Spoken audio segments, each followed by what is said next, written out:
Hi everyone, my name is Marilo Soranzo, and for my presentation I chose the topic of microgreens. So for the purpose of this presentation, our learning outcomes will be: what are microgreens, why do we eat microgreens, why do we grow them, and how to plant them. So I want to take you through the process of at least getting some microgreens started. So we're going to cover this in today's presentation. My presentation was also based on research that I did and found at the University of Arizona Extension Center and also Penn State's Extension Centers. What are microgreens? So microgreens are seedlings that we grow to fully expand to the cotyledon stage or to the true leaf stage. So I have the two microgreens that I'm gonna start today. So this is what the basal microgreen looks like. You see there's a cotyledon, some true leaves in there, and cilantro cotyledon or the true leaf stage. So we grow to that point where they're about 2 to 3 inches as well. We eat microgreens, the leaves, the stems, and the roots. And why do we eat them? So they're very nutritious. They really have this intense flavor to them. If you've tried them before, you know what I'm talking about. They're vivid in color as well. They're versatile. You can pretty much use them in anything, and we're gonna see them in a little bit. And they're tender in texture. So they're great to look at, they taste great, and they're easy to grow. Now you really can use microgreens in any way. So you can add them to soup, to salads, to pizza, to flatbread. You can top them in, however one. I've used them in my sandwiches before.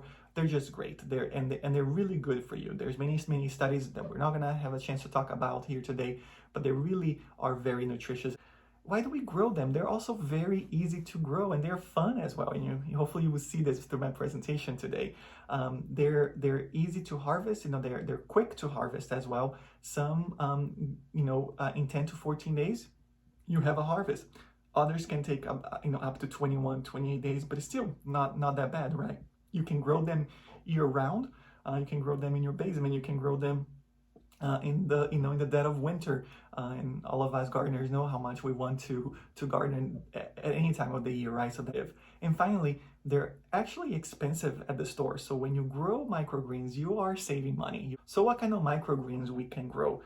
They're the fast and easy kind, like arugula, kale, radish, broccoli. A lot of the brassica family are easy to grow, and that will be the ones that can be harvested in about 10 to 14 days.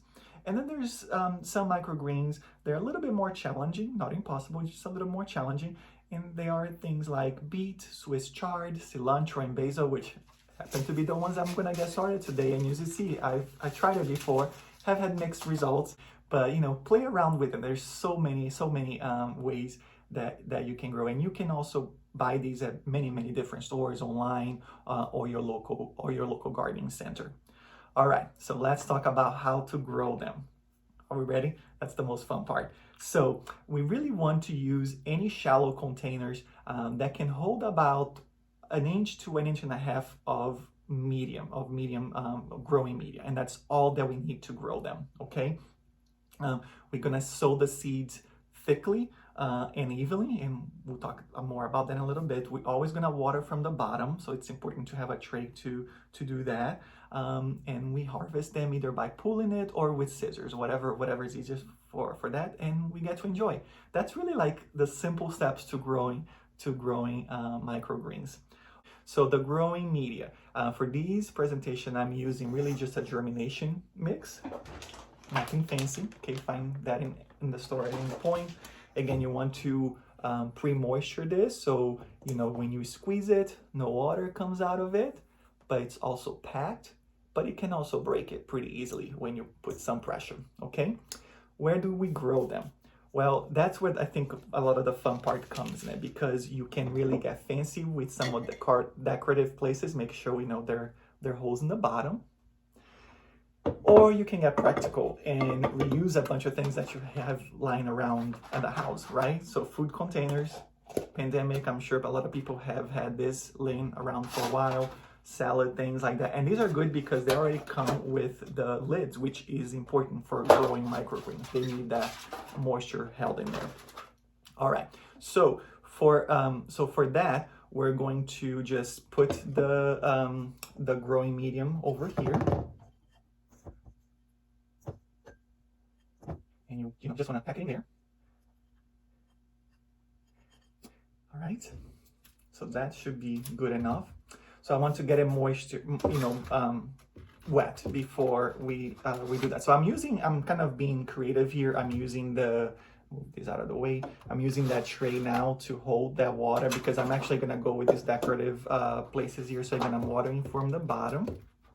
That medium absorb all that water. And now comes the time to actually sow the seeds. The Penn State Extension Office had a really great calculator because you want to put the seeds in there really thickly and evenly, like I just said. But there is an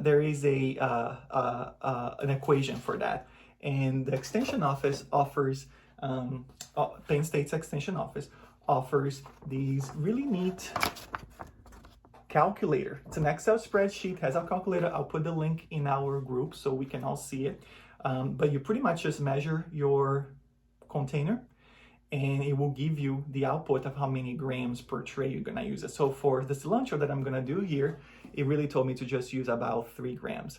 And I'm just going to, again, and I already can tell that, it's sucking the water, so I can go ahead and do that right now. And I'm just going to spread this evenly. And I might want to go around with my finger and just pack it a little bit more, again, evenly, as much as I can. And that's that.